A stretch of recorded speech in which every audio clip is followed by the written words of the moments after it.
Hey everyone, Ben here. Welcome to another episode of the Stellar Work podcast, this time with Philipp Guth. Philipp has been Chief Technology Officer at Rittal since October 2022.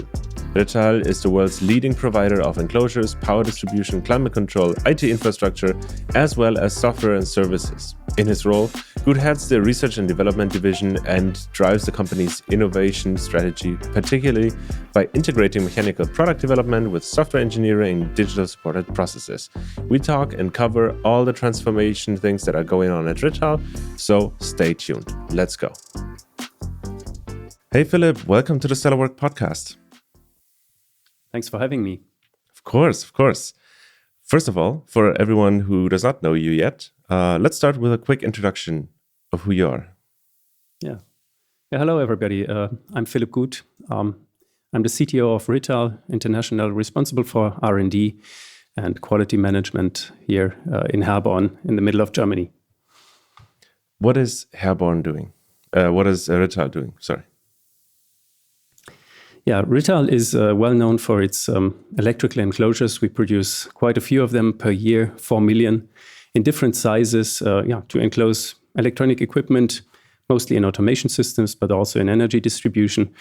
And along with the cabinets comes also cooling solutions, because usually electrical equipment produces waste heat that needs to be removed from the enclosure. So we are producing roughly 250,000 cooling units, mainly for electrical enclosures in industrial applications, which is basically an air conditioner for that enclosure, but also for IT, which is then usually not an air conditioner as known from cars or home appliances, but rather run with cold water in most of the cases. On top of that, we have a portfolio of electrical power distribution systems. So that's copper bus bars in different sizes for different amperages, starting from low amperages, which is in our case a couple of hundred amperes, up to a couple of thousand amps that we need to distribute. On top of that, we have in our group also a software business, which is ePlan, the leading manufacturer of an ECAD system, which helps customers to build electrical enclosures and electrical systems, automation systems. We have a machine tool manufacturer, which helps our customers to machine the enclosures, to produce cutouts, but also to bend copper bus bars in the distinct shapes that are needed. So basically, Rittal has started from being a product company to being nowadays more of a solution company. And also being part of the Friedhelm Loh group with many different companies within that group. Can you give us a rough idea of the scale of the whole group and Rittal as part of it? Like the number of employees? Yes. So the Friedhelm Loh group has a global turnover of roughly 3 billion euros. Mm-hmm. The biggest part of that is Rittal, which is 2.6 billion euros. The group has 12,000 employees. Rittal, as the biggest daughter company, has 9,000 of them. You can find us worldwide in, I believe, 60 plus countries with own subsidiaries. And if we're not represented on ourselves, we usually have dealerships that also resell our products. And it's also a company that is over 60 years old, is that correct? Yes, so it dates back to over more than 60 years ago, starting as a sheet metal manufacturer, and now being a quite big private-owned company that is, as I described, in many applications with many different products and technologies, serving all kinds of different industries. So very well diversified globally, very well diversified also in different industries and verticals. Working with you prior to our recording, we were always talking about the topic of transformation and making Rittal fit for the future. And I want this episode to be a bit about your perspective on transformation, talking a bit about the specific case within Rittal. So maybe can you give us a quick heads up on what kickstarted this idea of, we need to transform? Was there a certain event? Was there a trigger from the outside? Was it from the inside? How did that all start? Yeah, I guess it was not an event, a trigger as such, but it's an evolution of a company, right?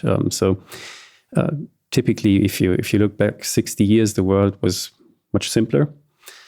Products were much simpler.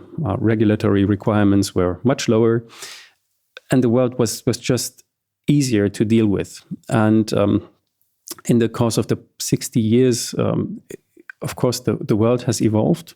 Competitors have arisen. Requirements of the customers are getting more complex. So having only products is no longer sufficient. You need to provide at least systems, even better solutions to differentiate yourself. And all that drives complexity. And in order to deal with complexity, the simple methods of the parts of the past might not be sufficient for the future well-being of the company anymore. So, and that triggers transformation. There is no distinct point in time where we said, well, now it's about time. But I started here 3 years ago, and of course I looked at the status quo. And from my previous professional experiences, I knew that there are different ways of approaching, for instance, product development topics, but also any other challenge in a company than what I found here at Rittal. So I decided, okay, let's also work on that. And slowly and steadily transform into a more effective way of working. When you say effective way of working, what does that mean? How does success look like in terms of effectiveness? In the end, ultimately results count. So it's not about methods. It's not about the beauty of technology. We are here to push growth of the company, and of course. Profitable growth. So that means whatever we do needs to lead to new products that enable us to sell more of that new product, or approach new customer groups. And in order that this happens, of course, we need to have a product which is superior to what our competitors do, either with lower costs or with a better functionality, better efficiency. And then we will see sales growth. And ultimately, from that sales, there will be a profit which remains in the company. And that makes the company sustainable for the future. It's as simple as that, but of course, very complicated to achieve that goal, because so many different things need to be taken into account. And that's ultimately the challenge. And I imagine that it's also very interesting to have a specific context within that company. I imagine it being different, having a 60-year-old company to having a 2-year-old scale-up, maybe. Yeah. I mean, the sheer size is already a challenge, because it's not only a couple of guys around you that you see every day and that you sit in the same office with, that you need to bring to that path of change. It's a big organization. And it's not only the own departments, right? So whenever you look at an end-to-end process in a corporation, in a big company, it goes across many different departments. And what drives success is not the performance in a single department, but the flow of all the tasks across these different domains. And that's, of course, challenging, because it's not sufficient to optimize your own sphere of influence, but also to manage the interface as well. So what was your approach on this transformation? Can you walk us through your steps that you've taken, maybe the next steps that you're heading on to? Yeah. Well, I mean, the first step is always creating an awareness, because change doesn't happen if the necessity is not seen. And that's already the first hurdle, because if a company does well, and Rittal is not in any sort of crisis, I mean, we're more maybe in a strategic crisis, because we see, okay, we are not achieving our growth goals, but with what we do and what we are already, there is a good profitability and no financial crisis or anything, and that's still true even in a challenging environment. So creating the awareness that change needs to happen in good times, it's already the first hurdle. So I point out, okay, what has changed in the world, and why do we need to adapt to that? So And that takes already a couple of steps. I think we have coped with that very well in the first year of me being a CTO here. And then, of course, if the awareness is there, okay, the way we work might not be sufficient to be successful in the future anymore, you can start the discussion, okay, what are obstacles? What are impediments? How do we need to change the way we work? Mm-hmm. And then, of course, the transformation itself starts.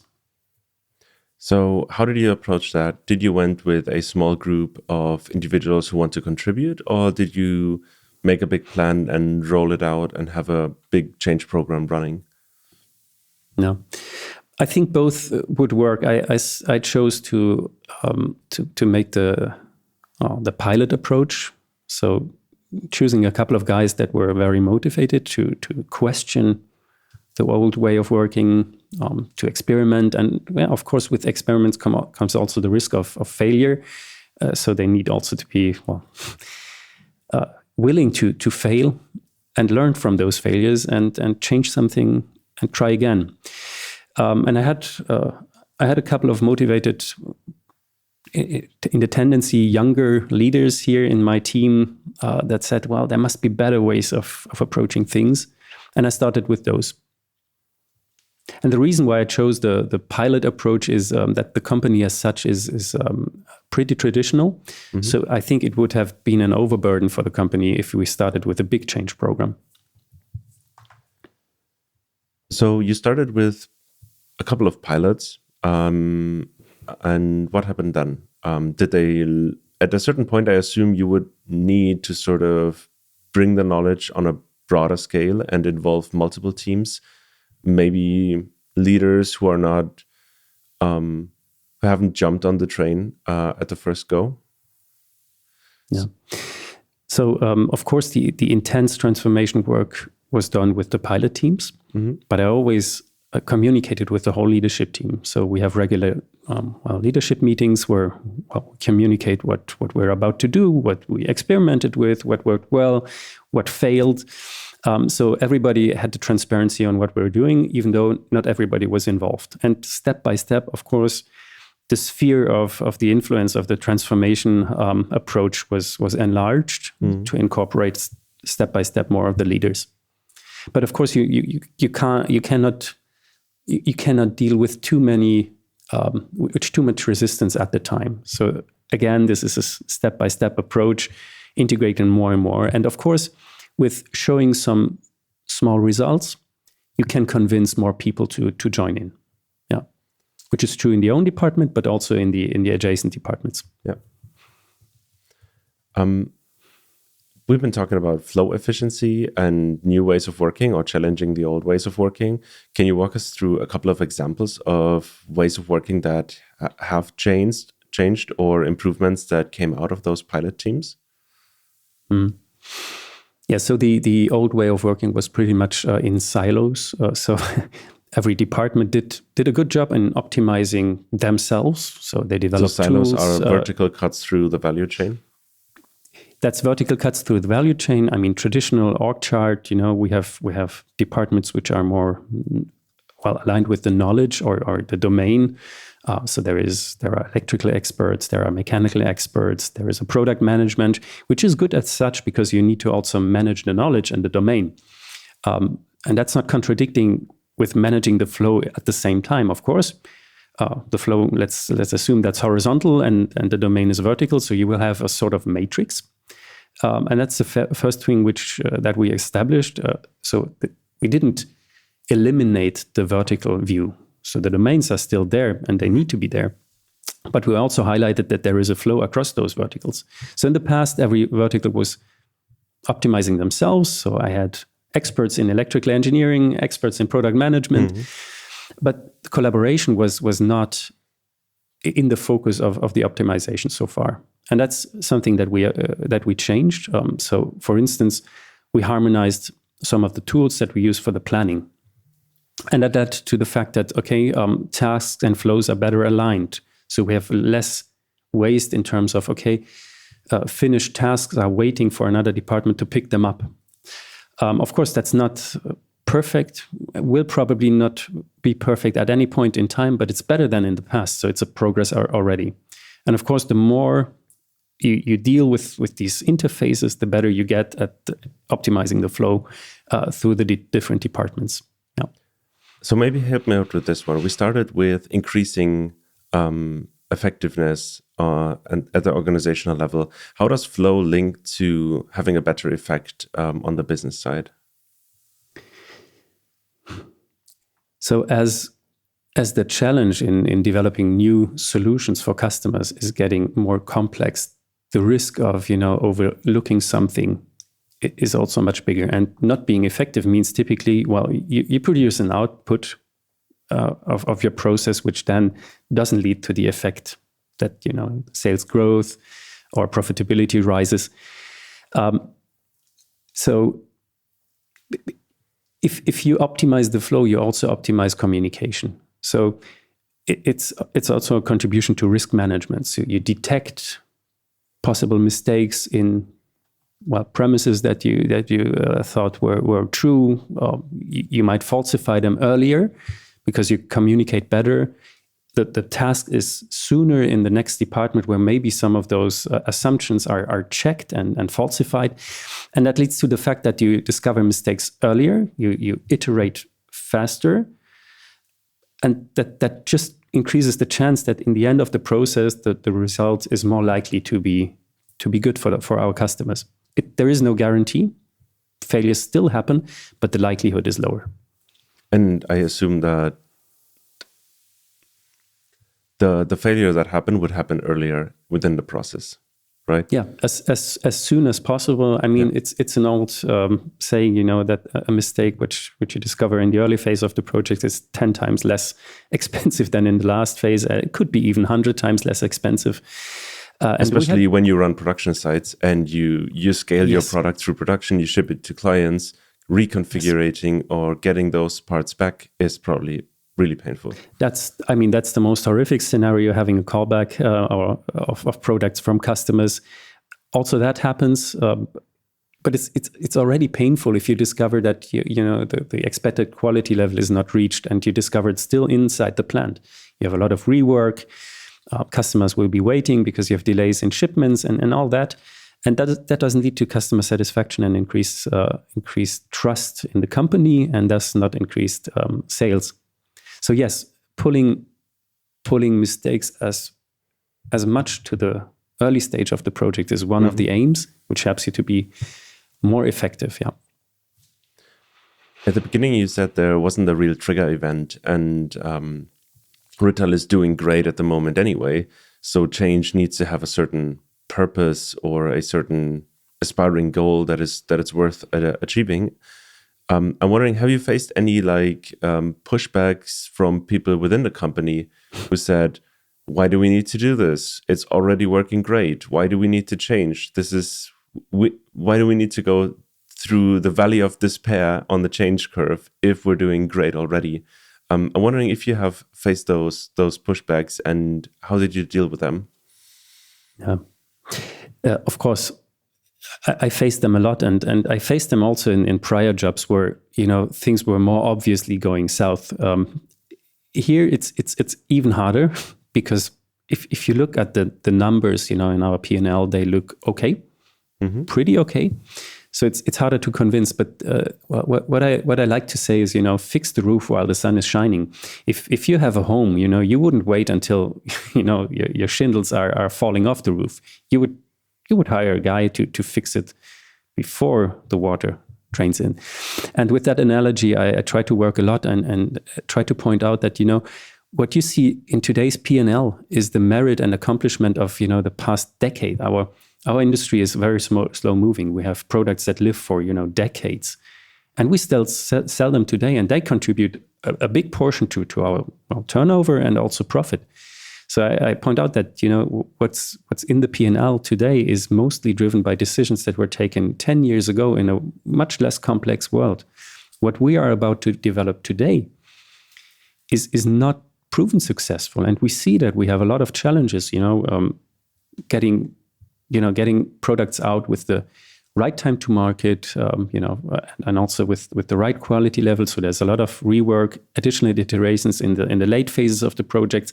And I try to use those indicators, to point out that if we continue moving on like that, we will have a problem in the P&L in a matter of time, in a matter of a couple of years.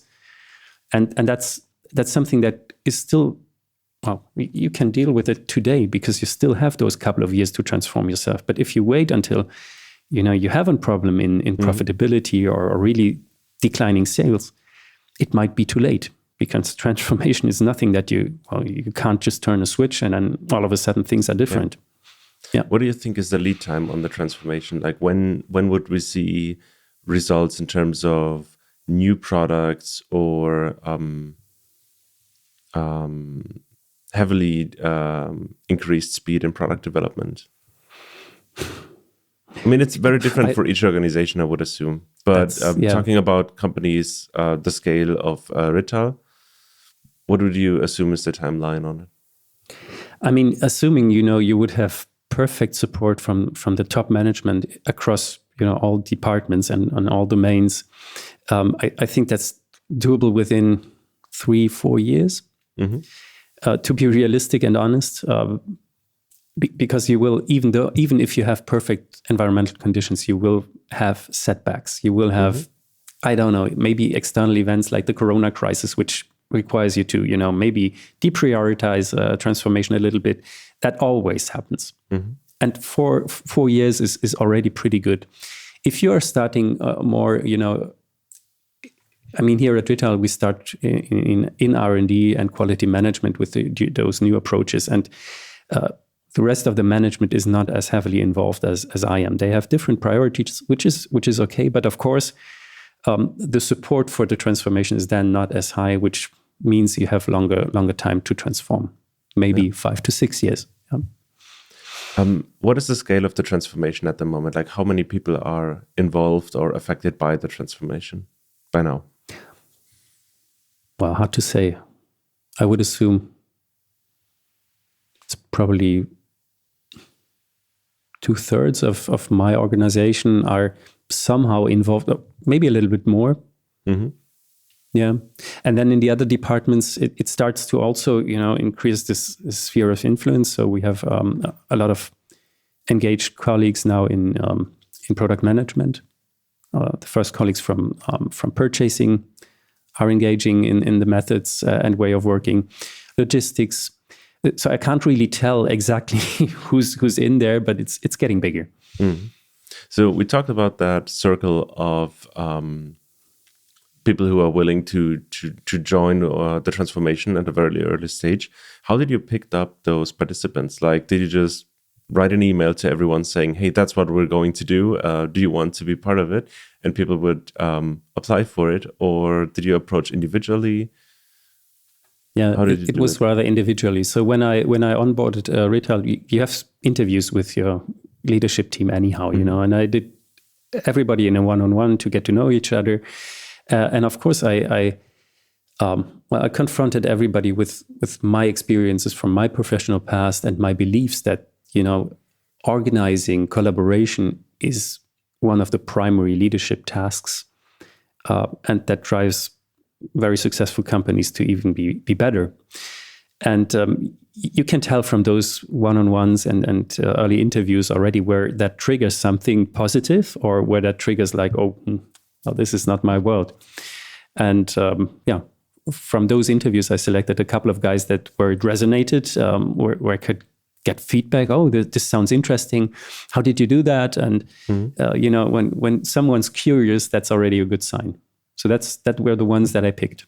Yeah. And I would say 90% of them are still on board. There was 1 or 2 that later on said, well, it's not my way. And that's okay. Yeah. I would assume that it must be quite hard because you're not really enforcing a certain leadership level to be on that transformation team, but you rather work with whoever you think would make sense, and if that person wants to be part of it as well. So there is a matchmaking process involved, but it's not necessarily at the right hierarchy level that you would need to really drive change. Was that a challenge? Yeah. You can. I mean, yes, it's a challenge. I believe it's not really doable if you want to enforce a certain way of working. You need to be convinced. And how do you get convinced? This is by creating highlights where apparently, that new way of working leads to good results, whatever that might be. It might be even something that you just feel like, okay, hey, they have fun. It sort of feels good to be part of that group, and then more join in. Of course, at a certain point when you're further down the road, that there will be maybe a remaining 20% of people resisting that transformation, and then different methods need to be applied. But you need to generate a critical mass which is convinced, because whenever you try to enforce with your power of being the leader, well, this is what you will do the next day. I made the experience that every organization will do its best to prove you wrong because they are not convinced. So this is why I sort of try to make these pilot teams as successful as possible, and generate drag with that rather than push. So how many pilot teams are we talking about, and how many people are on the transition team at the moment? That's 3 pilot teams initially, but of course that group was enlarged by now by a couple of shared services that also joined into more agile methods and working more on their interfaces, different methods of planning. I would assume by now that's probably 100 people involved into that transformation. The next one might be a bit of a tricky question, I know, but it would be cool to get some insights from you on it. Were there things that the transformation team or that you personally have tried within the transformation, but then failed, learned, and pivoted in some shape or form? Yeah, there were many trial and errors. So I knew already, when I arrived here, that one of the most powerful tools in optimizing flow across the company is having, a harmonized task planning with different flight levels. So breaking down, strategies to customer stories, and customer stories then to features and epics, like what you know from software development. Works also well in hardware development. It's pretty agnostic. Anyhow, I started with that way too early. So without having the feeling for the necessity, I said, well, why don't you try to deploy your task inside that tool with that method, and we iterate on team level every 2 weeks, and on epic level maybe every 4 months. That didn't work at all. It took now 2 years until people realized, hey, we need a harmonized task planning. And I was like, yeah, okay, that's what I said 2 years ago. So that happens a lot, because we are not aligned already in your experience level with what works and not. And you need to let room for experiments where you already know that will not work. But people need to experience that themselves and then, find the right way to a certain degree. Of course, I try to give as much support in finding new ways of working, but it needs to be something that the team discovers for themselves, because then they are proud, that they try to protect it and they try to, further develop it.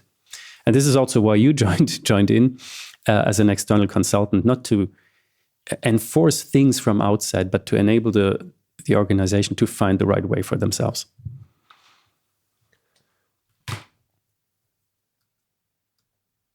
You already mentioned that it's hardware and software, and there are similarities between.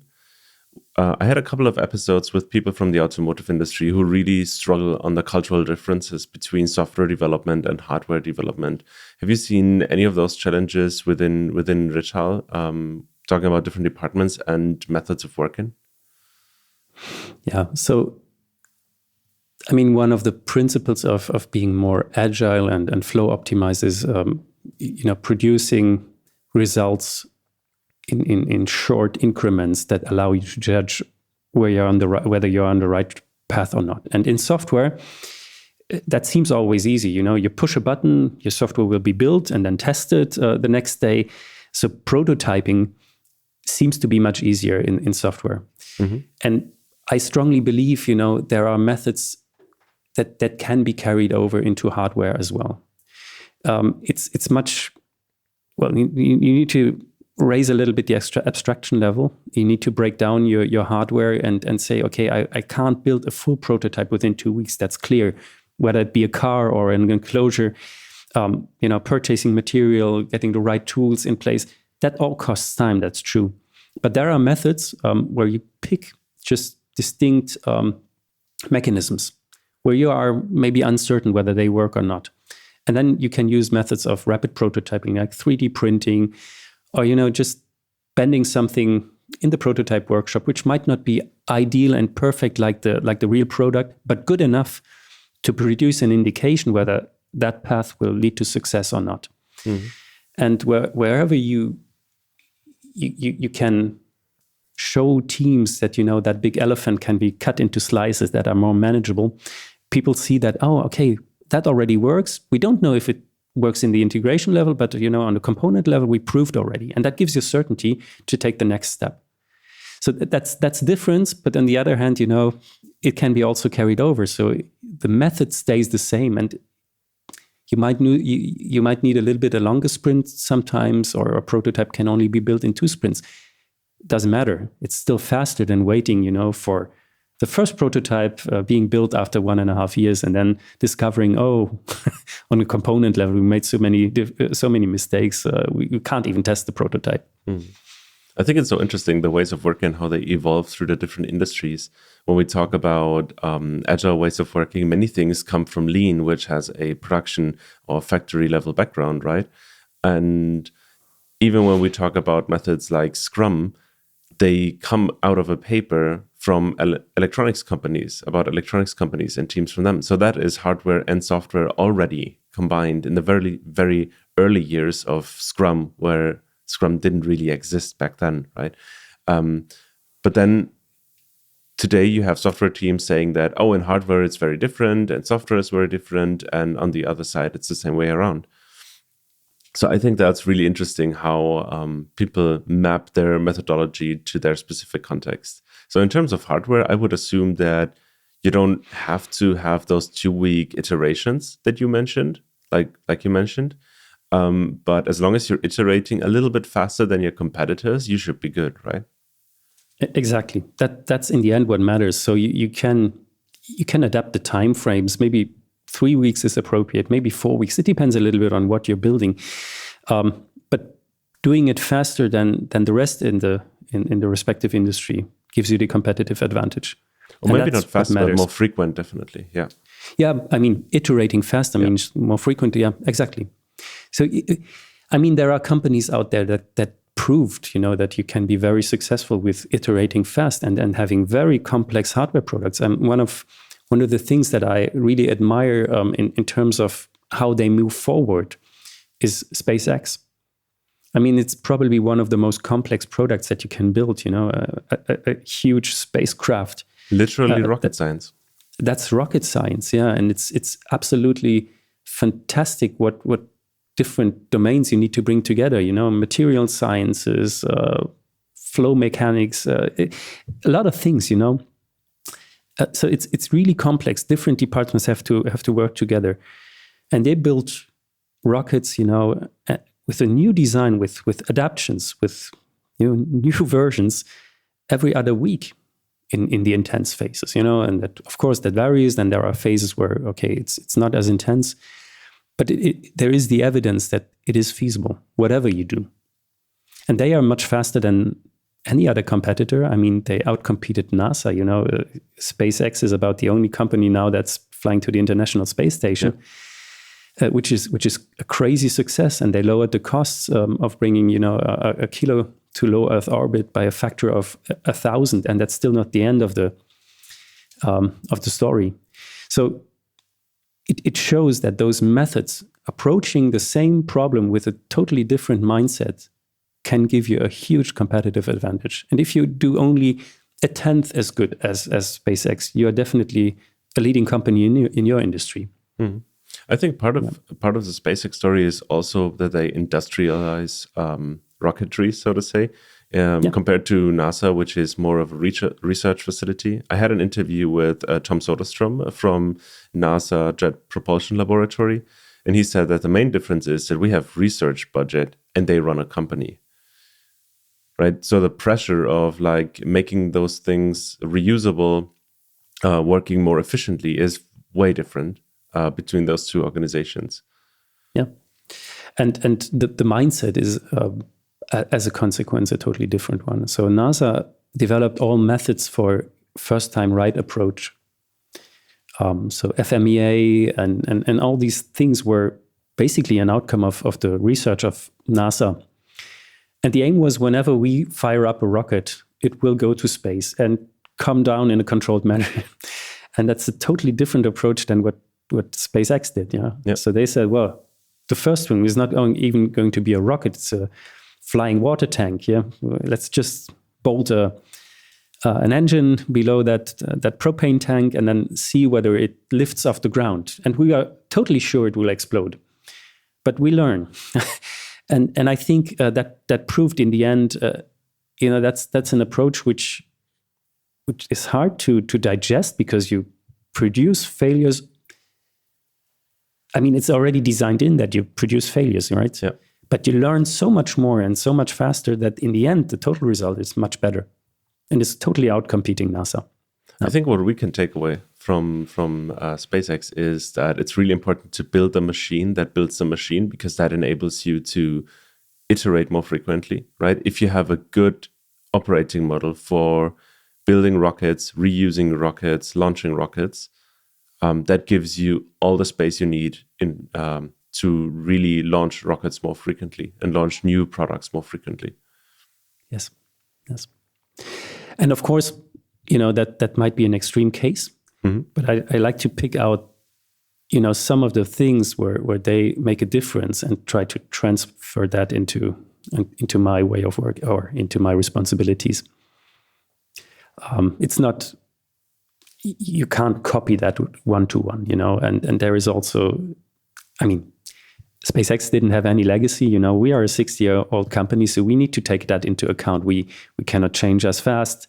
There are some things that are just like they are because, we are still private owned, and also our owner has some values that he doesn't want to see being conflicted by any transformation, and that needs to be taken into account. No matter, you can still use some of those elements in your daily work and integrate them. The mechanisms are always the same. All right. Let's jump to the final question, which is, what would you advise other managers, leaders from other companies should do when they start their transformation, or when they're thinking about doing a transformation within their organization? What would you advise them to do? Any tips or tricks from your side? I guess there is no silver bullet. We came across, I think, many of the things that add value to that transformation. You need to be patient, and at the same time, you need to be present and push things and teams forward. But you need to encourage also that they make their own experiences and fail with them, even though you know it already. Let them fail, and that's something. Sometimes it's really painful because it takes an additional loop, it takes another 1 or 2 months that will test out the new method. And you already know this will not work. Let them experience that by themselves. It's so important to, then have a retro, lick your wounds and say, well, okay, let's try something better. If you try to draw that path straightforward, even though you might be right, people will not follow. That's some of the thing, or one of the things I experienced, and that I would recommend everybody to respect. Any tips on gaining the right budget and getting the right people on board for such a long time investment? Because I would assume that A, it costs a lot of money, and B, if it takes like 5 years, you would get asked a bunch of times in between those 5 years, hey, where is this money actually going? When are we going to see the returns of it? Yeah. Well, it depends a little bit. If the question is, will it cost so much money? It will cost time, management, attention. Of course, you need to have workshops here and there, but we're on a pretty small budget because it's also not well respected here to spend a lot of money on these kind of things. But you have a lot of people in the company. And I said, well, if we manage to take, let's say, 5% of our time and invest it into working on the system rather than working in the system, you need to make a 5% efficiency or effectiveness gain, and then it's already compensated. So I'm not convinced that this was, a huge capital expenditure. In the opposite, if you manage it right, you will get some early successes because of low-hanging fruits that will already compensate the effort that you put into it. So it depends a little bit on how you approach it. Of course, you can make a huge transformation program with a lot of budgets, but I saw also, from many companies that I exchanged with, failing those huge programs. Yeah, so I think it can be a good thing to approach small and steadily. All right. Philipp, we reached the end of the episode of today. Thank you so much for recording this with me. It was really interesting learning a bunch about Rittal, about your work, and about your perspective on transformation. Thank you so much. And thanks everyone for listening.